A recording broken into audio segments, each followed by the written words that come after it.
Hello everyone, I am Justina Paris and I welcome you all to the discussion of 20 GK questions from CLAT Perspective. इस video में हम ऐसे question discuss करेंगे जो पिछले current affairs video से थे, यानी कि आज के करंट अफेयर्स आर्टिकल से, न्यूज़पेपर से जो भी इंपॉर्टेंट क्वेश्चंस निकल के आते हैं वो हम डिस्कस करेंगे. So let's start with the first question.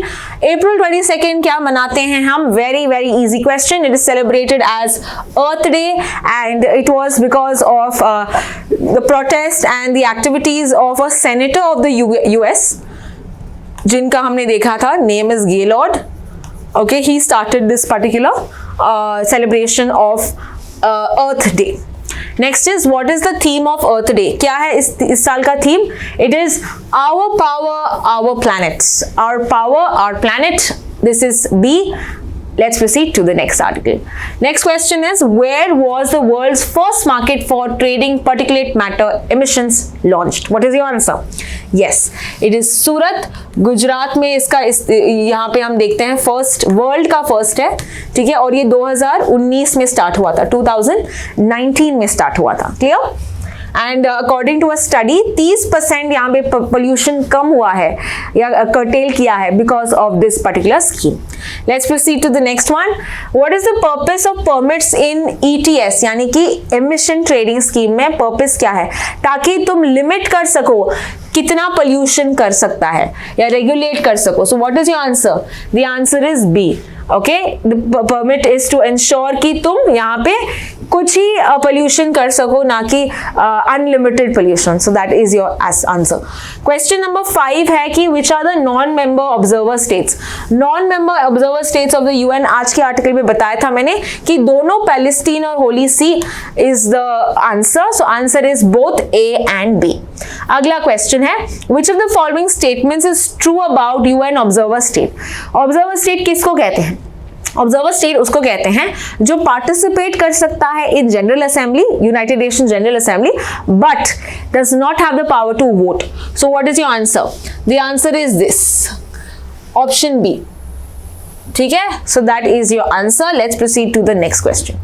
What is the distinction between Holy See and the Vatican City? Holy See जो है हमने देखा, it is the governing body, right? Whereas Vatican City is, you can say, the smallest country, right? It's the seat of the Catholic Church. So where is my answer there? My answer is, it's a physical, no, it's not a physical territory that we talk about. It is the central government of the Catholic Church is its territorial base. Yes, we can consider B as the answer. Territorial base या country है Vatican, whereas government जो है ये है Holy See. Diplomatic mission कौन करता है? Diplomatic ties जो है Holy See करता है, right? And whereas Vatican City is just the country. So the government is the one that has the diplomatic relations, correct? तो इसीलिए कौन सा है diplomatic relations? Holy See के पास है. Is that clear? Let's proceed to the next one. कौन से pope ने विजिट किया है इंडिया में? हम देखते हैं दोनों pops, pope A and B. Okay, John Paul II and Pope Paul VI have visited India. Pope Francis भी आने वाले थे, but अफसोस he will not visit us. So the answer here is C.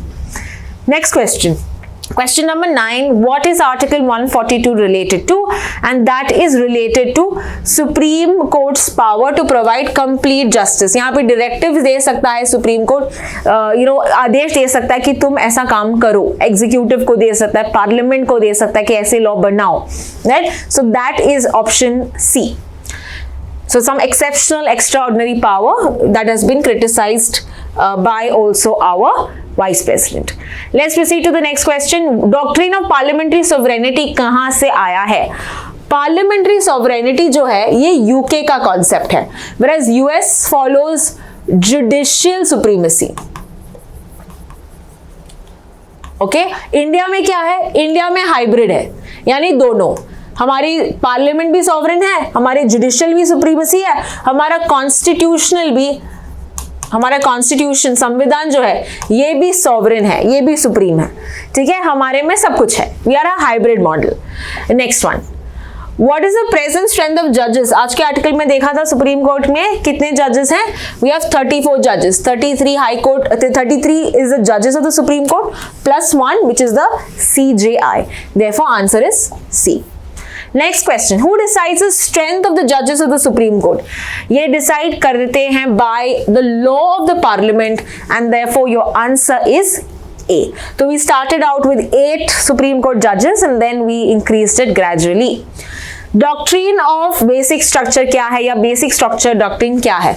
ये हमने देखा था 1973 में आया था in the Kesavananda Bharati case, Kesavananda Bharati case.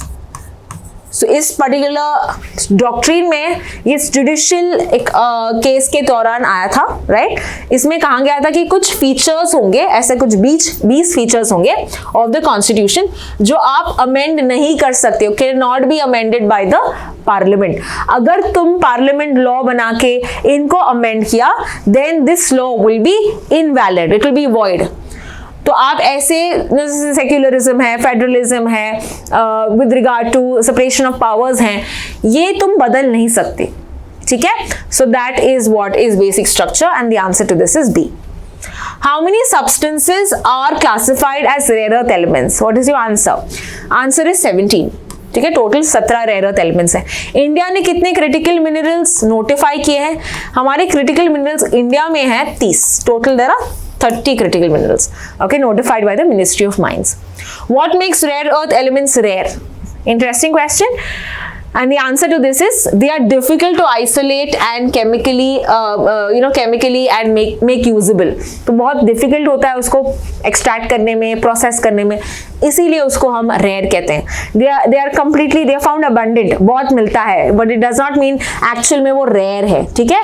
So that is where many students make mistakes. Next one, how might China's exports restrictions impact other countries? तो हमने recently article देखा था, ऐसे भी क्वेश्चंस आ सकते हैं। इससे क्या होगा? We understand personal electronics increase होंगे। कैसे इंक्रीज होंगे? बिकॉज इसी इलेक्ट्रॉनिक्स में तुम रेयर अर्थ एलिमेंट्स का इस्तेमाल करते हो तो कॉस्ट बढ़ेगा, बिल्कुल।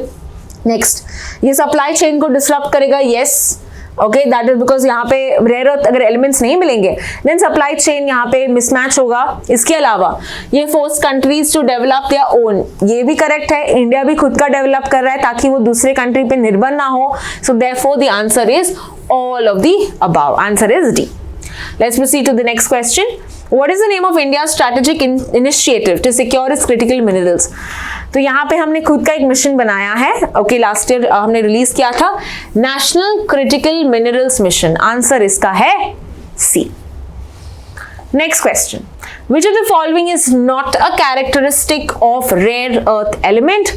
यहाँ पे high density, high melting point, high thermal conductance, yes, but high conductivity होना चाहिए, not low conductivity, because यहाँ पे question है not a characteristic, तो low conductivity नहीं, high conductivity है, जिसके कारण हम इसको high technology में use करते हैं।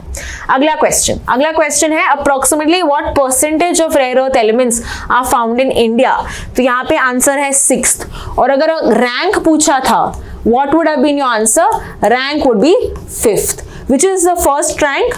First rank है चाइना लार्जेस्ट प्रोड्यूसर है, एक्सपोर्टर है, सब कुछ, ठीक है। So that is what we have seen in today's article. And the last question, कौन से sector is the largest consumer of rare earth elements? I have not discuss this in today's article, but याद रखो कि जो consumption होता है rare earth elements का सबसे ज्यादा होता है ग्लास इंडस्ट्री में, ठीक है। So this is some shocking, because आप नॉर्मली इलेक्ट्रॉनिक्स में सोचोगे because that is what we have seen, but no, the uses of that mainly happens in the glass industry, अलग अलग टाइप्स यूज करने में, तो इसमें हम यूज करते हैं ऐसे एलिमेंट्स। तो ये पूरा आर्टिकल हमने देखा आज with regard to rare earth elements, we seen judiciary, all of these articles, and हमने क्वेश्चंस भी डिस्कस किए। If you have any questions, use the comment section to ask me, and I will see you in the next video. Thank you so much for watching.